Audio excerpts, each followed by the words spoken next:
Կառավարության հերթական նիստում առաջարկվեց 300 դպրոցի և 500 մանկապարտեզի կառուցման, վերակառուցման, նորոգման և գույքով ապահովման ծրագրի իրականացման համար 2025 թվականի պետբյուջեում կատարել վերաբաշխում մոտ 1 միլիարդ 855 միլիոն դրամի չափով, որից 500 միլիոնը պետական պահոստային ֆոնդից։ Կրթության, գիտության, մշակույթի և սպորտի նախարարի տեղակալ Արթուր Մարտիրոսյանը տեղեկացրեց, որ այս պահին աշխատանքներ են տարվում 357 դպրոցներում։ Ներկայումս շինարարական աշխատանքներ են ընթանում 258 դպրոցներում, որոնցից 153-ը կառուցող, իսկ 105-ը կապիտալ նորոգվող, եւ եւս 39 դպրոցի շինարարություն կմեկնարկի առաջիկա 3 ամիսների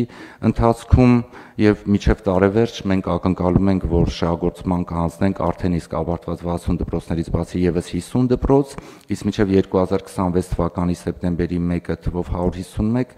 դպրոց, իսկ 2026 թվականի դեկտեմբերի 31-ը եւս 47 կառուցվող դպրոց, այսինքն ընդհանուր թիվը կկազմի 2026 թվականի տարեվերջի դրությամբ 308 դպրոց, որից 139 կառուցված եւ 169 կապիտալ նորոգված։ Այնուհետև վարչապետ Նիկոլ Փաշինյանը տեղեկացրեց, թե ինչ աշխատանքներ են տարվելու հատկացվող ֆինանսական միջոցներով։ Նա միաժամանակ դժգոհություն հայտնեց այն փաստի առնչությամբ, որ նորակառույց հիմնանորոգված դպրոցներին հատկացված նոր գույքերը չեն օգտագործվում։ Ես մտնում եմ դպրոց, նորակառույց դպրոց, գույքը բոլոր հնարավոր գույքերը դրած է։ Մտնում եմ մարզական դահլիճ, տեսնում եմ թենիս սեղանը դրած է բասկետբոլի վահանակի տակ։ Ասում եմ հարգելինս խեք ստեղ դրել։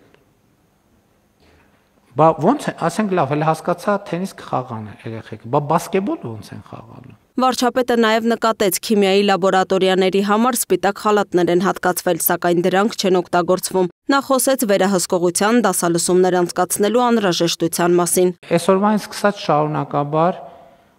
պատահականության սկզբունքով, չեմ ասում բոլոր տեղերը, բայց պատահականության սկզբունքով հատկապես նորակառույց դպրոցներում պետք է դասալսումներ։ Մենք պետք է գնանք չնախատեսված մտնենք քիմիայի դասին։ Տեսնենք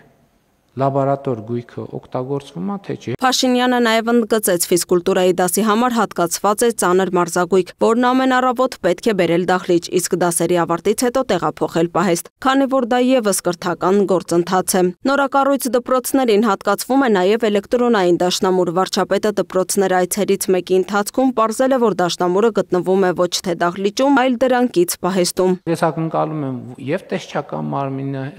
եւ նախարարությունը եւ մարզպետարանները եւ մարզպետարանների հանրակրթության բաժինները պետքա մենք համոզվենք, որ այդ գույքը տեղում է, ընդ որում տեղում դրանից էլ պետք չի վախենալ, պարզը ապակի կոլբա է, պարզա կկոտրվի էլ, թող կոտրվի, բայց ոչ թե հատուկ ջարդենք, այլ պրոցեսի ընթացքում թող կոտրվի, դրան էլ ձև կա փաստաթղթավորելու եւ այլն եւ այլն։ Բայց սա չի լինի, ես արդեն ասենք 1-2 անգամ ասում եմ, 3-րդ, 4-րդ, 5-րդ, 6-րդ անգամ չեմ ասում, բայց դա ինձ համար ակնհայտ է։ Եվ ես հիմա հրապարակային եմ ասում, ընդգծելու համար, որ դա ակնհայտ պրոբլեմ է եւ այդ պրոբլեմը պետք է լուծվի։ Դա տեսչական մարմնի աշխատանքն է, եւ նախարարության աշխատանքն է, եւ մարզպետարանների աշխատանքն է, ել չեմ ասում մեր հարգելի տնօրենների եւ ուսուցիչների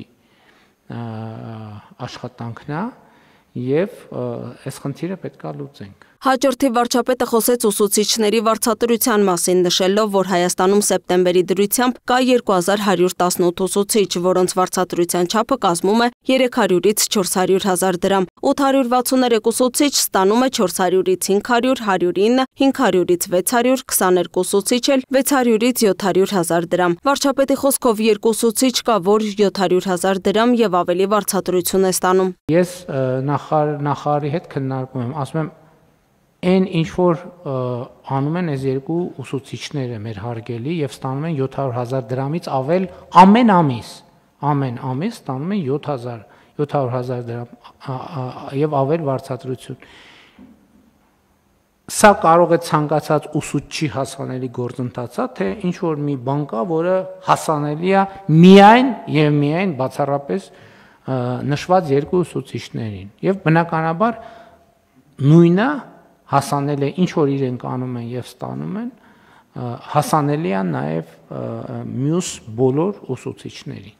Սա շատ կարևոր արձանագրում է։ Այսինքն այսօր Հայաստանի Հանրապետությունում ուսուցիչը կարող է ստանալ 700,000 դրամ եւ ավել վարձատրություն։ Փաշինյանը նշեց նաև, որ նոյեմբերի 8-ից սկսվում է ատեստավորման նոր շրջանը, որին մասնակցության հայտ է ներկայացրել ավելի քան 8000 ուսուցիչ։ Այսօր առավոտյան տեղեկացա, որ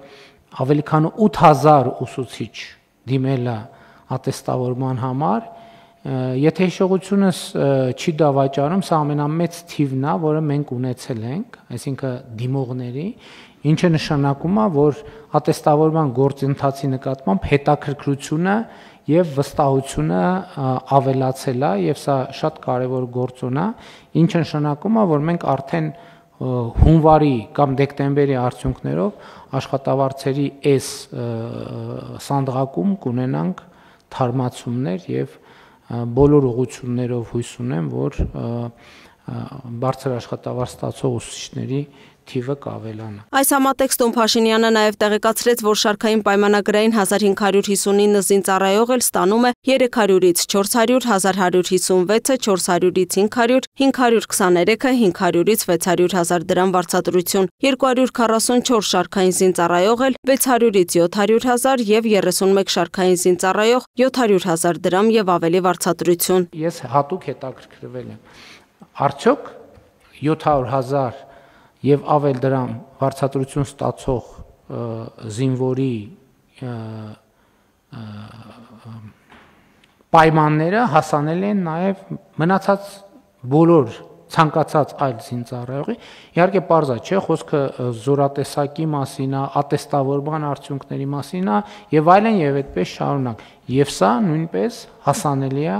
ցանկացած զինծառայողի։ Անկանխիկ եղանակով առևտրի խթանման վերաբերյալ հարցի քննարկման ժամանակ էլ վարչապետ Փաշինյանը հանձնարարեց բոլոր թոշակառուներին թոշակը տրամադրել բացառապես անկանխիկ եղանակով։ Նա նկատեց, որ ներկայում 75 տարեկանից բարձր տարիքի անձինք թոշակը ստանում են կանխիկ եղանակով։ Բոլոր թոշակառուներն կբերեք 2 շաբաթ ժամանակ։ Բոլոր թոշակառուները թոշակը ստանում են միայն էլեկտրոնային եղանակով։ Լուսինե Գրիգորյան, Free News, Ազատ լուրեր։